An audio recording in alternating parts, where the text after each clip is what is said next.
তো আমার পরিষ্কার কথা যে তারা যথেষ্টই জানে এবং দীর্ঘ একটাই আলোচনা নারী সংস্কার নারী নীতি নিয়ে দশকের পর দশক ধরে কথা চলে আসছে এবং সেই কথার ধারাবাহিকতায় অনেক আলোচনা হয়েছে।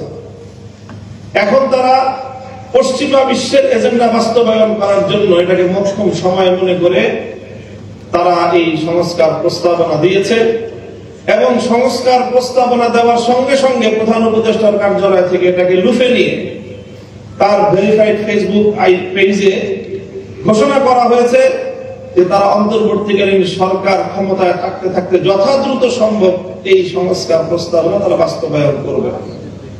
অন্য 10টি কমিশনের প্রস্তাবনার বিষয়ে প্রধান উপদেষ্টার কার্যালয়কে এতটা তড়িৎ ব্যবস্থা গ্রহণ করতে বা ঘোষণা দিতে আমরা দেখিনি যতটা এই বিষয়ে দেখেছি। তার অর্থ এটা গোটা একটা প্রি প্ল্যান একটা পরিকল্পনা এটা, এবং এই প্ল্যানের সঙ্গে প্রধান উপদেষ্টার কার্যালয় জড়িত।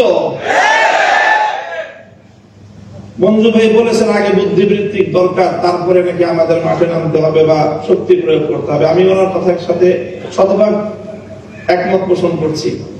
বুদ্ধিবৃত্তিক উপায়ে তাদের এই সকল প্রস্তাবনার এবং এই জাতীয় কার্যকলাপের প্রতিবাদ বা যথাযথ যৌক্তিক এর উপস্থাপনা কম হয়নি। প্রবন্ধকার বলেছেন যে প্রায় 1000 পৃষ্ঠার উপরে ইতিমধ্যে লেখা হয়েছে, কিন্তু কথা একটা জিনিস মনে রাখবেন যে চোরে না শুনে ধর্মের কথা। এদেরকে এই ধরনের টেবিল টকের মাধ্যমে এই ভয়াবহ কার্যকলাপ থেকে পরিকল্পনা বাস্তবায়নের পথ থেকে এদেরকে রুদ্ধ করা যাবে না। এজন্য আমাদের পরিষ্কার কথা, আল্লাহর কোরআনের বিরুদ্ধে এমন কটাক্ষপূর্ণ এমন অবমাননাপূর্ণ কোন প্রস্তাবনা ফেসিবাদী স্বৈরাচারী শেখ হাসিনা ভারতের লেফটেন্যান্ট কোনদিন করতে পারে নাই। বর্তমান বাংলাদেশের 5ই আগস্টের বিপ্লবের রক্তের উপর বসে এই প্রস্তাবনার এক চুল পরিমাণ যদি বাস্তবায়ন করতে হয় আমাদের লাশের উপর দিয়ে করতে হবে।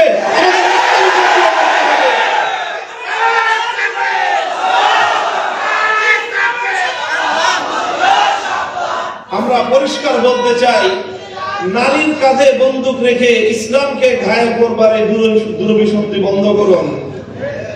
নারীর কাঁধে বন্দুক রেখে ইসলামকে আক্রমণ করার এই দুরভিসন্ধি বন্ধ করুন।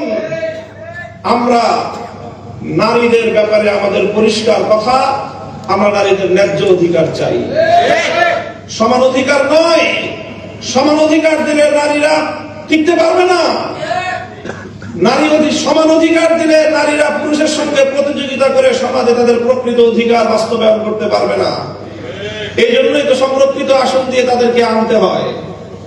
প্রত্যেকটা জায়গায় তাদের জন্য সংরক্ষিত আসন দিয়ে নির্বাচনের মাধ্যমে বিভিন্ন উপায়ে তাদের প্রতিনিধিত্ব নিশ্চিত করতে হয়, কারণ সমান অধিকার দিয়ে নারীরা পুরুষের সঙ্গে প্রতিযোগিতায় অধিকাংশ জায়গায় পারবে না। এই জন্য তাদেরকে ন্যায্য অধিকার নিশ্চিত করতে হবে।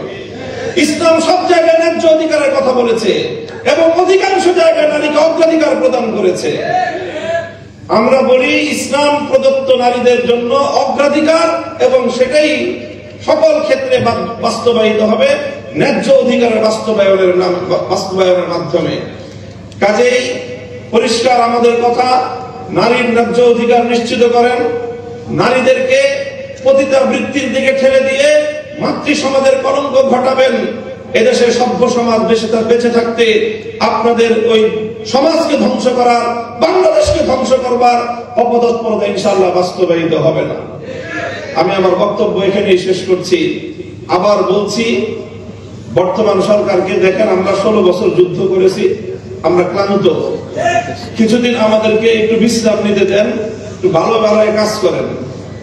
যদি যুদ্ধ করার মতো সাহস অতই যদি আপনাদের শখ জাগে, মনে রাখবেন আমি পরিষ্কার বলি, যদি আল্লাহর কোরআনের এই সকল বিধানের মর্যাদাগুলোকে রক্ষা করার জন্য যুদ্ধ করতে হয়, আমরা যুদ্ধই করব। ইনশাআল্লাহ।